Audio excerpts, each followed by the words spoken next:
Hi, my name is Susan Campbell, and I'm a fourth grade teacher at Center Grove Elementary, and my assistant today is Lauren, and she is one of my students. The most challenging part of math is applying our concepts that we already know. And what better way than doing a word problem? So we're going to go over a couple strategies that will help you go through and understand what the word problem is saying, and also giving you a strategy on how to write out the answer. Okay, first of all, I always have my students read the story problem without having anything in their hand.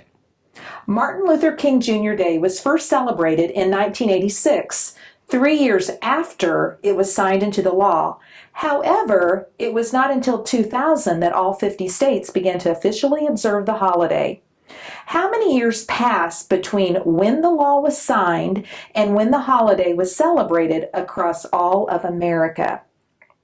Okay, Lauren is going to be my assistant here, and she's going to be using the cube strategy. So we read it first just to get an idea of what our story problem is about. Then we go back and start analyzing our story problem. The first thing that we're going to do, Lauren is going to circle all of the important numbers in the labels. So I'm going to read it again, and I'm going to stop, and she's going to circle those numbers. Martin Luther King Jr. Day was first celebrated in 1986. Now, numbers can all be in digits, or they can also be in words. So I'm getting ready to say another number. 3 years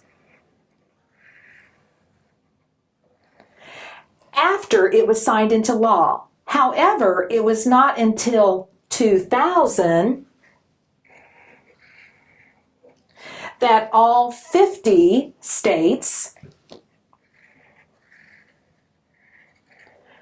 began to officially observe the holiday. How many years passed between when the law was signed and when the holiday was celebrated across from America? Okay, we have 4 numbers. Now we're going to underline our question because we want to focus on what we're trying to find out. So Lauren is going to use a red marker, and she's going to underline our question. How many years passed between when the law was signed and when the holiday was celebrated across all of America?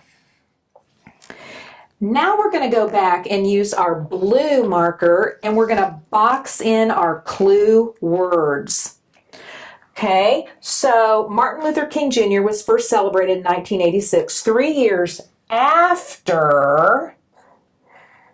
Okay, Lauren, can you explain why you boxed in after? Because you needed to find the law comes first, so you needed to find how many years when it was after it was signed into law. Right. Okay, so that word after is a good math term, before and after.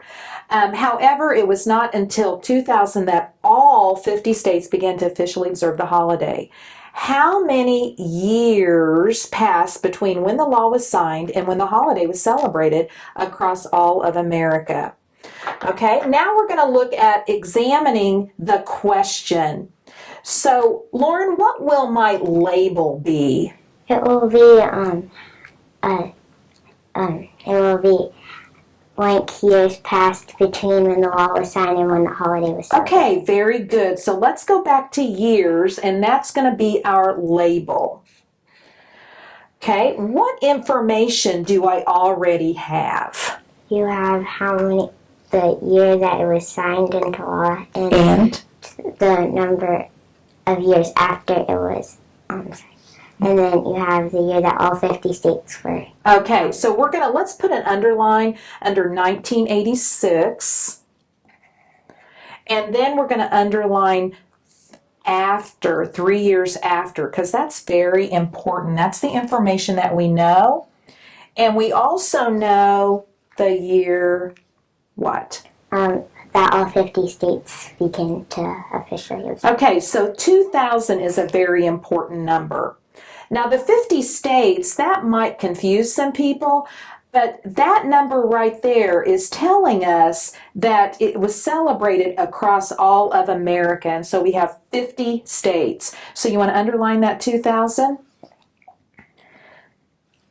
Okay, and now we're going to solve our problem. So she's going to take the marker and we're going to solve our problem. So she said already that we needed to be 1986. That's when we're going to start. Now this problem is tricky because, like Lauren had said before, she knows that the law was signed before it was celebrated.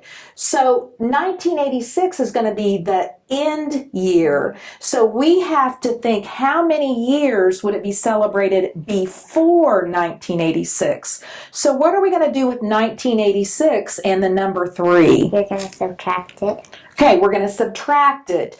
And so she's going to show, oh, you can show it right here. She's going to show that you're going to subtract 1986. This is when they celebrated it, but the law happened before it was celebrated. So that's why she is subtracting those two numbers. Now, many people see that after and they want to add, but in this case, you had to think through the problem and the law has to come first. Okay, and then what are we going to do with our 2000? You're going to subtract 1983 from 2000. Very good. Okay, so we always have to remember to put what number on top when we're doing a subtraction, the larger number, right? So it's going to be 2000 minus 1983. And she's going to show all of her work and her regrouping. So that's going to be 9, and 10. So how many years did pass between when the law was signed and when the holiday was celebrated? 17 years. 17 years. Okay, now this is analyzing our story problem. Now, we also have to learn how to explain it to other people. So we're going to use our race strategy for that. So Lauren is going to restate the question as a statement. So she's going to go back to the question and you're going to change that to a declarative sentence. So instead of putting down how many years passed, you're going to put... There was 17 years. Right, so she's answering that question. 17 years, or there were 17 years that passed. Now the R and the A go together. You're restating the question and then you're putting your answer in that restatement.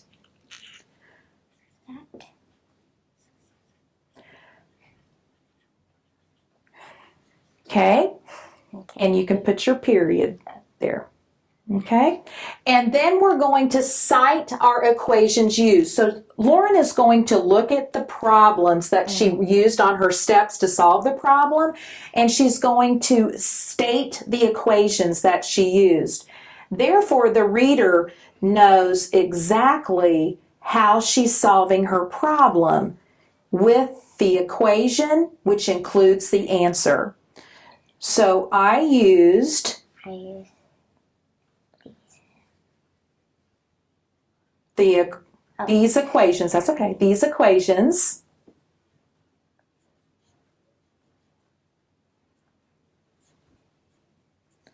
Now on standardized testing, if you're doing it on the computer, they're not going to be able to see this work. So that's why it's very important that you have to have a strategy to get all of this information into your explanation.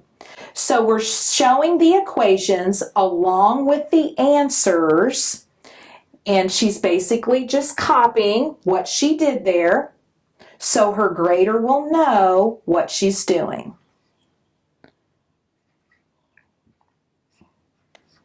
Okay, and the final one is the E.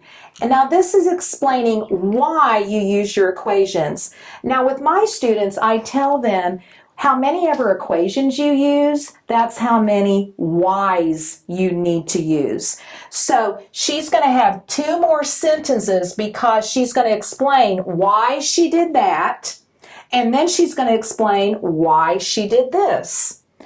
So I always tell them to use transition words of first, second, then finally. So first, she subtracted, or I subtracted.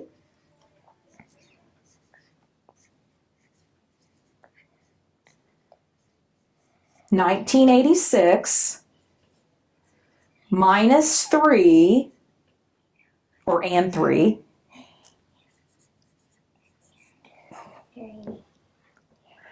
And this is the most important part. What's that B word? Because. Because. Okay, so that's very important to tell your reader why you did that. Even though it says after, Lauren knew that the law came before the actual celebration. So she needed to find when the law was signed. Okay, we're almost done.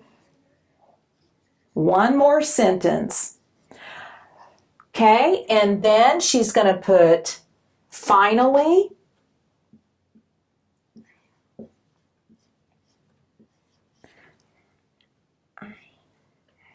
And you also need to use the word I in your explanation because you are the person doing your explaining. Now, like I said, on the standardized testing, this is all that they're going to be seeing. So you have to put in as much information as you can. So finally, I subtracted the year 2000 and 1983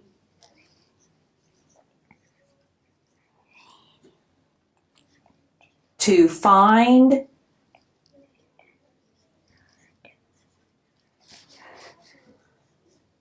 and I like the word she's using, difference. She's showing her grader that she knows the answer to a subtraction problem is called the difference.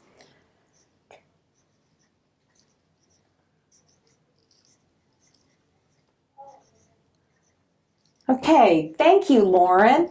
She did an outstanding job.